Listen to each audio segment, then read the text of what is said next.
Hello everyone. Today's talk is titled How to Work Within the Silence.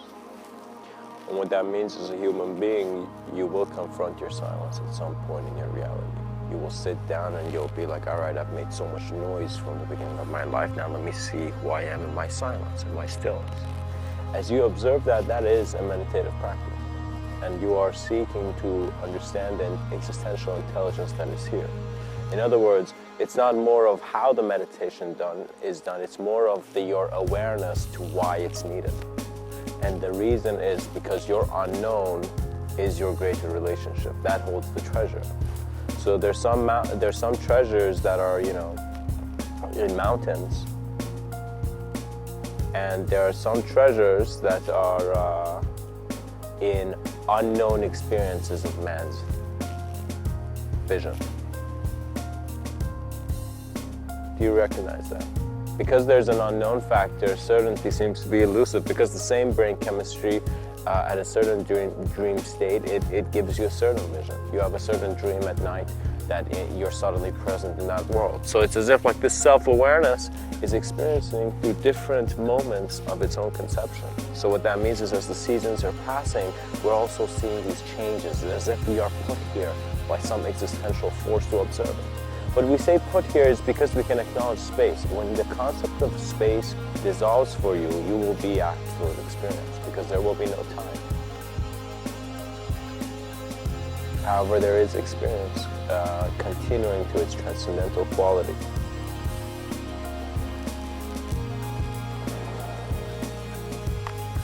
How you work with the silence, I would like to use an elevator analogy. And what that means is that each reality, each idea has its place, and you're not judging the idea to co-create in an elusive manner with your subtler senses of form. It's very important for me to communicate this because I'm communicating to the general public and not to yogis in caves. But if yogis in caves were somehow found to have the ability to be present in the West, you will begin seeing that old patterns are never really old, and new patterns are never really new. There is an understanding, there's a bridge between this aspect of representation and communication and interpretation that is being done in a moment of instant awareness. A moment of instant awareness is the immediate platform one begins, because that's what you have. You open your eyes and you're perceiving, and that perception is real for you based on your awareness to the experience that you're having. Because you could totally be going in another experience and totally not realizing it. And that's why the elevator analogy comes into play, because the elevator analogy means you trust the mechanism. You go and you press the button and you hope it goes to the right place. You have faith in the design.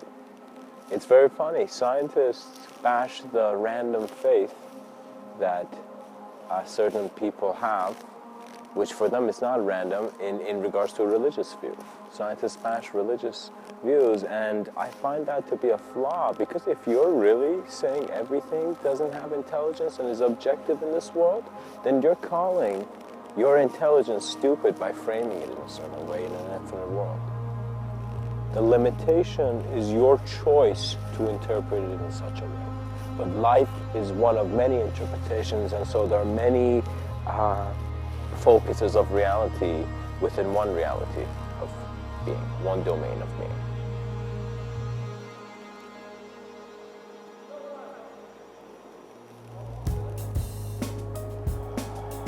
In a certain Upanishad, it is said that the way it's being communicated is that the creator is telling the creation, I am in everything, I am every process, you are in me.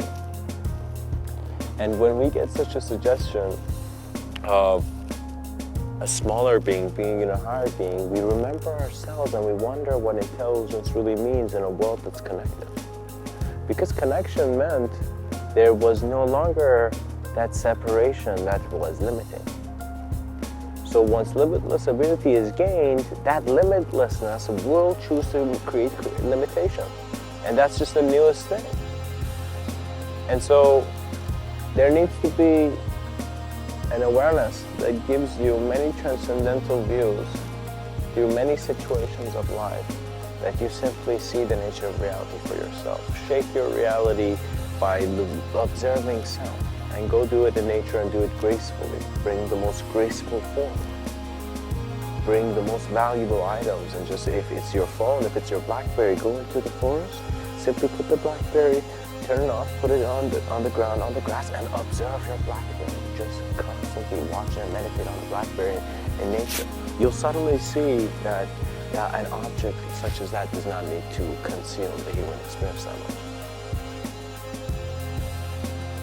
Because consumerism is simply a lack of awareness in what you're doing.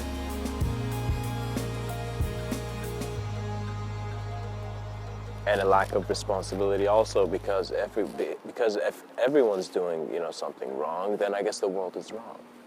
Do you see? You must put in the effort and have the healthy mind that gives you the understanding there is no flaw in your nature. Because your nature is the nature of existence, and the nature of existence is unspeakable. It is. So don't ask the candle about the intelligence of the light. It will tell you, hey man, I'm burning, it's happening now, you're not just getting it. And it would be totally correct, because not everyone understands everything in the same way, and they shouldn't, and they can't, in a sense.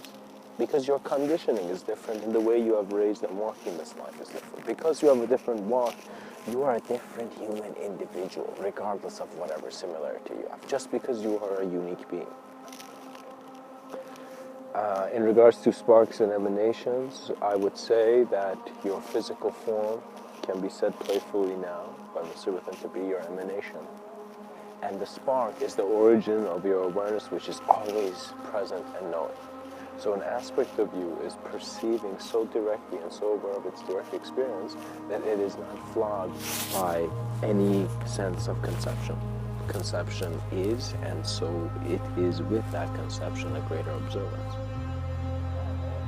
When this knowing comes, you get choices of enhancing something and building something, or in a sense, stopping that building and just dissolving and not doing anything. So what that means is the question comes in the life of someone who's longing to know the nature of things, of doingness to beingness. A part of you feels like I can do things by just being, and a part of you thinks I can do things by just doing. If you go become like those yogis and the mystics in the Himalayas, you are choosing to go to one side of the spectrum. If you choose to completely be the opposite and be that know-it-all scientist, you will also begin to see your mind is not satisfied. Because all those are remedies for how to take care of your body. Nobody tells you how to take care of your mind as mind. So Mr.Within is going to tell you, you need to see that each moment in your memory, all those images were just an awareness to form. And you're constantly having an awareness to form, and your self-awareness is aware of itself based on this shift of form. Because the world is changing, so are you. You recognize, because the whole of the existence is changing. And it's a coexistence. We must see ourselves more than our words.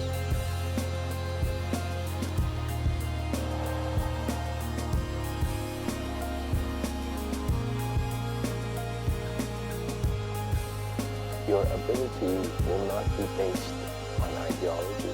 Your ability will be based on your direct experience, which is always there. It may seem profound because it's just hitting, but as it hits, we need to give ourselves awareness. I am no longer thinking. We don't have time to think individually, but we only have time to think collectively and in integrative ways, where the world is in very smart and efficient ways becoming connected through its awareness to its communication. And this can be done in a very short period, and hopefully it will be. I hope that you see that when you're working with silence, a part of you is not here, and a part of you is. A part of you is aware of all that you can be, of all the sounds you can be saying, of all the noises that you can make, of all the communication worlds you can conjure up and create. You will see that it will move beyond that. You would suddenly see that you're not interested in playing with toys and thinking you're a body and you don't know if you're a mind. The confusion in the body would leave, and you would look at the mind for resolving your issues. So what that means is when you think as mind, the mind takes away all these separate projections by giving you the awareness that they're all coming from you. And so through a self-awareness process, consciousness finds a clear mirror. And as consciousness finds a clear mirror, it dissolves into its greater understanding, as poetically as Rumi has said, similar to a candlelight dissolving behind sunlight. It's as if the light knows of its essence to a degree that it is its greater essence. And that's why there has been the concept of reunion, divine reunion, which is a very beautiful concept which needs to be more talked about in the West. Concepts of intuition and divine reunion and divine presence. All these meant that the way you lived was beyond that limited spatial and that limited segmented way of viewing space and time.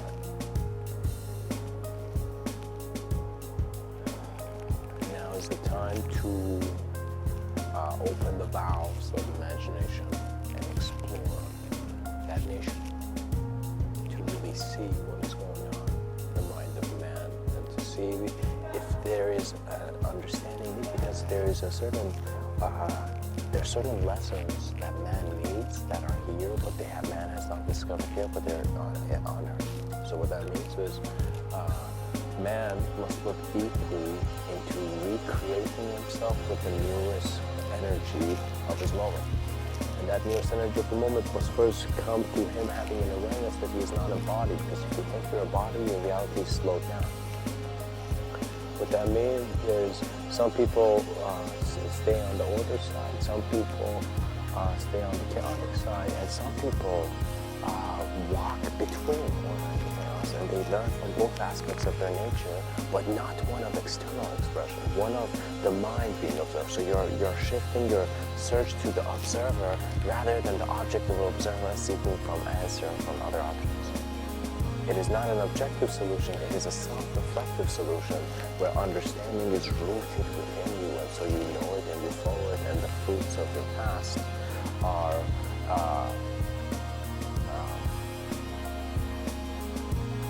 the seeds of the past will show you the fruits that you now have. And all this is to playfully suggest what can be done as man embraces his own nature through clarity, a self-aware clarity.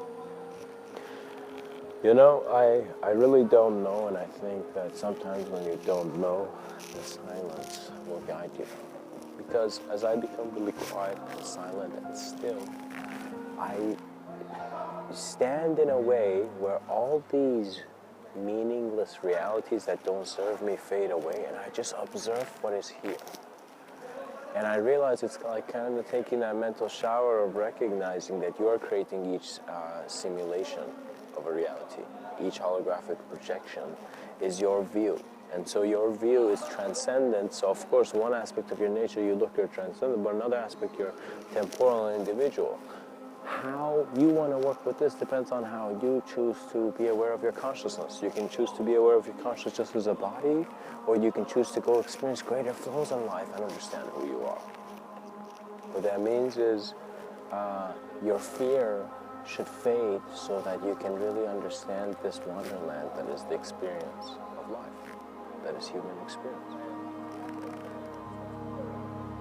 And so then we are known through our deepest gaze into the unknown.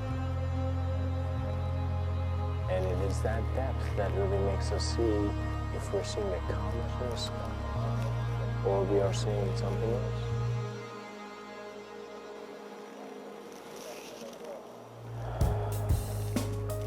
listening.